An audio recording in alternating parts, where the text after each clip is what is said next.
Assalamualaikum warahmatullahi wabarakatuh. Perkenalkan, nama saya Rahmadia Ulhaq dengan nomor induk mahasiswa 1401200132. Saya dari Prodi S1 Manajemen Bisnis Telekomunikasi dan Informatika, kelas MB 4409, Fakultas Ekonomi dan Bisnis Telkom University. Nah, tujuan saya membuat video ini tidak lain adalah untuk memenuhi tugas dari mata kuliah manajemen keuangan. Oke, di sini saya memilih untuk mempresentasikan materi yang berjudul leverage.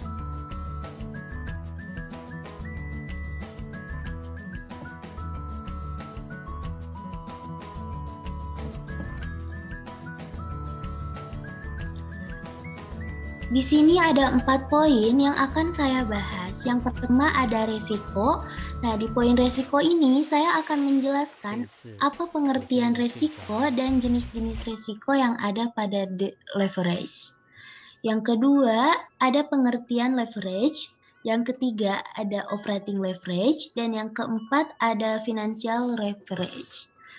Oke, kita lanjut. Saya akan membahas yang pertama dulu, yaitu resiko. Nah, apa sih resiko itu? Nah, saya kebetulan mengambil dari salah satu web, yaitu maxmenru.com.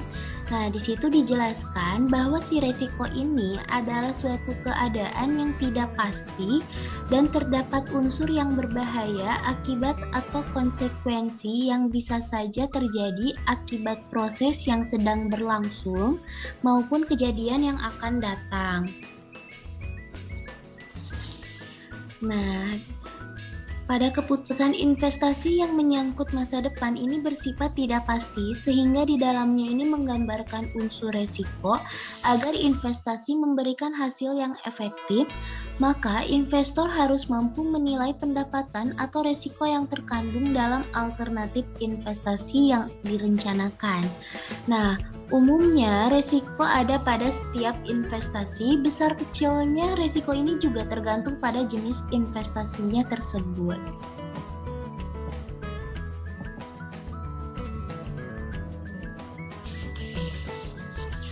Selanjutnya, ada 2 jenis resiko. Yang pertama ada resiko usaha. Nah, resiko usaha ini adalah berbagai variabilitas dari hasil pengembalian yang diharapkan sebelum pajak atau EBIT terhadap total aktiva perusahaan. Dan yang kedua ini ada resiko keuangan, yaitu adalah resiko tambahan bagi pemegang saham biasa yang timbul karena penggunaan leverage keuangan dan tercermin pada berbagai variabilitas arus laba bersih atau net income. Nah, yang kedua ada pengertian leverage. Leverage adalah penggunaan aset dan sumber dana oleh perusahaan yang memiliki biaya tetap. Nah, dengan maksud agar meningkatkan keuntungan pemegang saham. Perusahaan yang menggunakan leverage ini memiliki tujuan agar keuntungan yang diperolehnya ini lebih besar daripada biaya tetap. Nah, contohnya, misal ada perusahaan yang meminjam uang dalam bentuk obligasi, maka beban tetap yang ditanggungnya ini berupa bunga. Nah, sedangkan perusahaan yang mengeluarkan saham biasa atau saham preferen, maka beban yang ditanggungnya ini adalah dividen yang harus dibayar kepada pemegang saham. Nah, jika ada perusahaan yang telah menggunakan mesin, gedung, maka perusahaan ini harus mengeluarkan biaya tetap berupa depresiasi dari aset tersebut.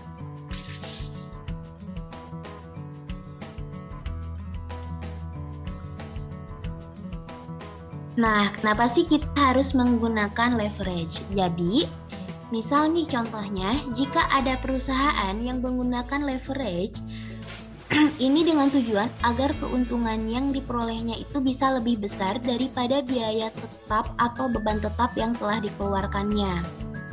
Jadi, leverage ini bisa meningkatkan resiko atau variabilitas keuntungan, yang berarti jika perusahaan ternyata mendapatkan keuntungan yang lebih rendah daripada biaya atau beban, maka penggunaan leverage-nya ini akan menurunkan keuntungannya.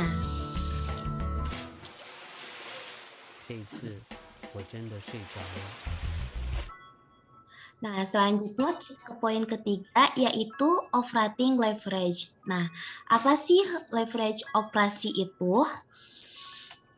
Leverage operasi adalah pengaruh biaya tetap operasional terhadap kemampuan perusahaan untuk menutup biaya tersebut. Dengan kata lain, pengaruh perubahan volume penjualan terhadap laba sebelum bunga dan pajak atau EBIT. Nah, besar kecilnya leverage operasi dihitung dengan DOL, Degree of Operating Leverage, menurut Sartono tahun 1997. Nah, di sampingnya ini bisa kita lihat ini adalah rumus dari DOL. Sama dengan persentase perubahan EBIT dibagi dengan persentase perubahan penjualan.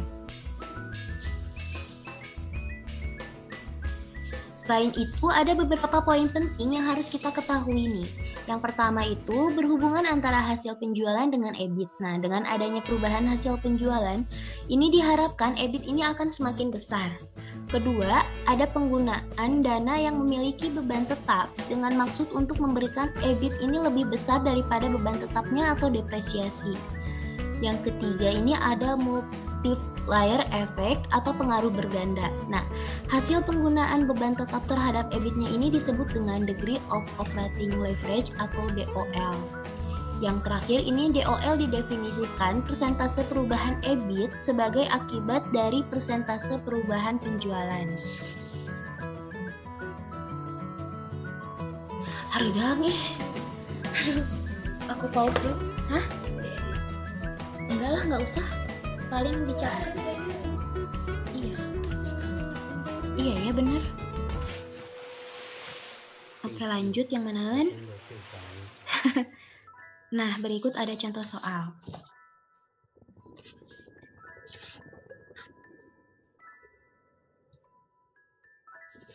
Nah, berikutnya ada contoh soal. Berdasarkan laporan keuangan dari PT XYZ, penjualan ini meningkat sebesar 10% menjadi Rp 5.500.000, sehingga VC juga meningkat menjadi 10%, menjadi Rp 3.300.000 dan EBIT juga meningkat sebesar 20% menjadi Rp 1.200.000, serta FC-nya tidak berubah. Nah, pertanyaannya, berapa DOL pada penjualan Rp 5 juta? Nah, 5 juta di sini kita identifikasikan dengan huruf X. Oke, kita lihat ke sampingnya. Yang pertama itu ada DOL pada X, yaitu EBIT dibagi penjualan per penjualan. Maka kita masukin angkanya, yaitu 1.200.000 dikurangi 1 juta dibagi 1 juta per 5.500.000 dikurangi 5 juta dibagi 5 juta. Maka hasilnya ini 0,2 dibagi 0,1 sama dengan 2. Selanjutnya yang kedua ini ada penjualan dikurangi biaya variabel per EBIT. Maka kita masukin juga nih nilainya, yaitu 5 juta dikurangi dengan 3 juta per 1 juta. Maka hasilnya ini 2.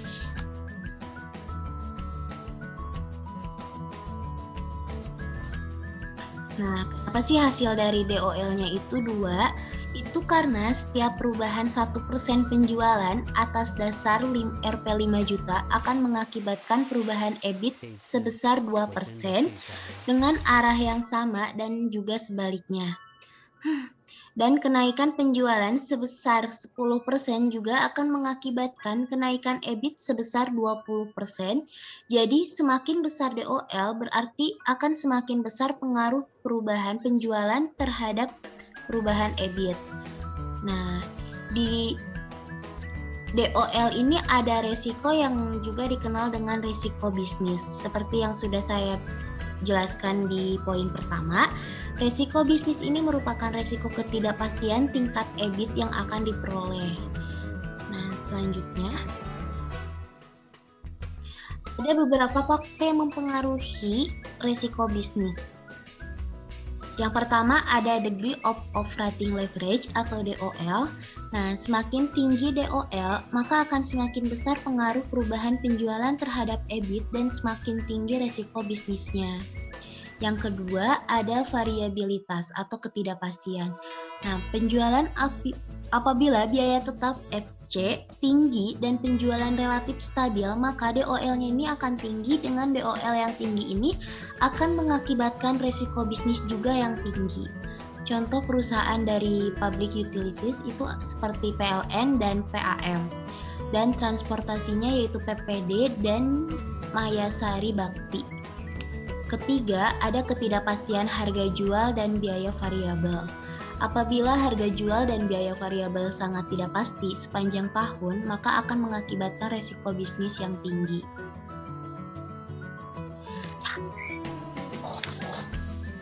Bu, nginep aja. Udah bilang belum ke Bapak? Tadi Bapak kamu teh, Neng, cina. Di samping, aduh sih, saya dipencet nih. 我真的睡着了。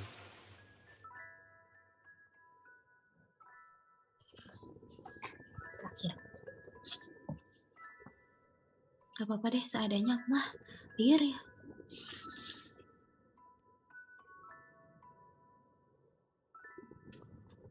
Saya akan lanjut ke poin terakhir, yaitu ada leverage keuangan.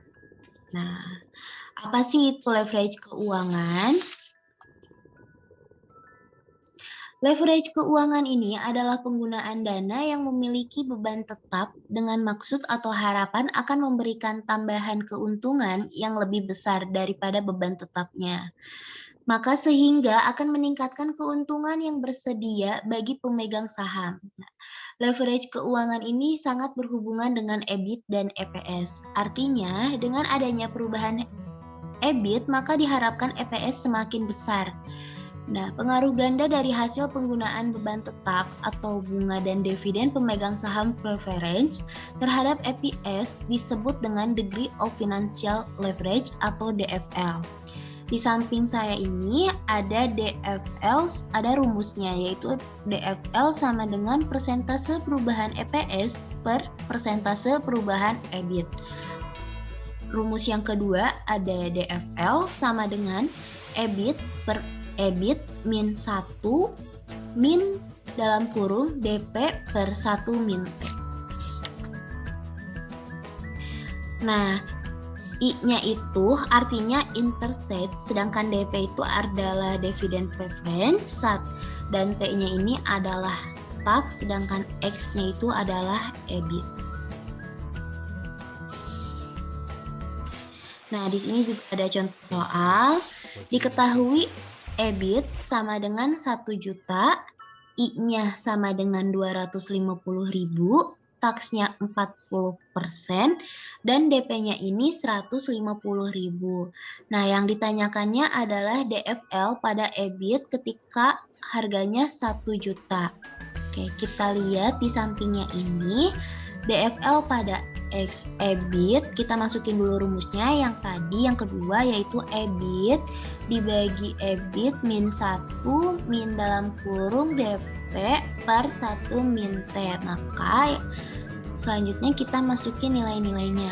EBIT-nya ini yang ditanyakannya kan udah diketahui 1 juta per 1 juta min I-nya ini 250.000 min DP-nya ini 150.000 dibagi 1 dikurangi 0,4 yaitu 40%.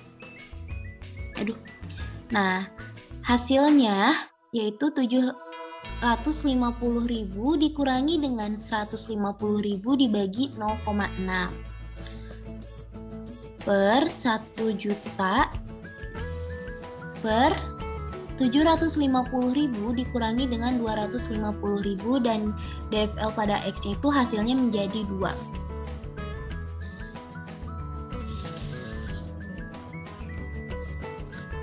Nah, kenapa hasil DFL-nya 2?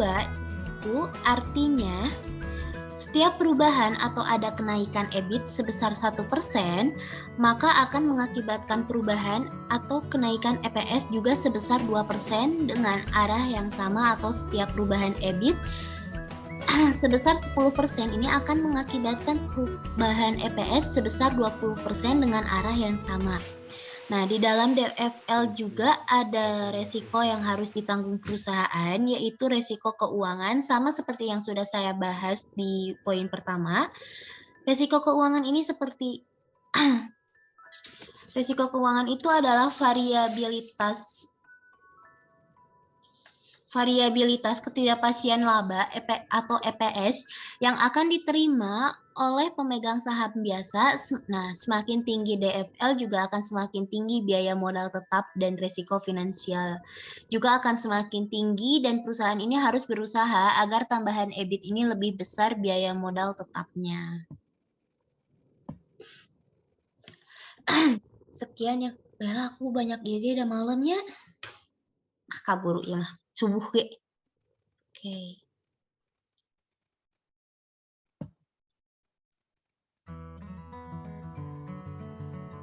Ini adalah penjelasan terakhir yang akan saya jelaskan. Nah, sekian yang bisa saya sampaikan. Mohon maaf jikalau ada kesalahan, baik dari tutur kata, penyampaian materi yang kurang jelas, karena juga di sini saya masih belajar. Dan dari kesalahan ini saya insya Allah akan saya perbaiki ke depannya, dan akan saya jadikan pelajaran juga ke depannya. Dan saya berharap semoga yang saya sampaikan ini dapat bermanfaat, khususnya bagi saya pribadi dan umumnya mungkin untuk semua yang melihat video saya ini. Nah, terima kasih atas perhatiannya yang telah berkenan melihat video ini. Sampai ketemu di video selanjutnya. Wassalamualaikum warahmatullahi wabarakatuh.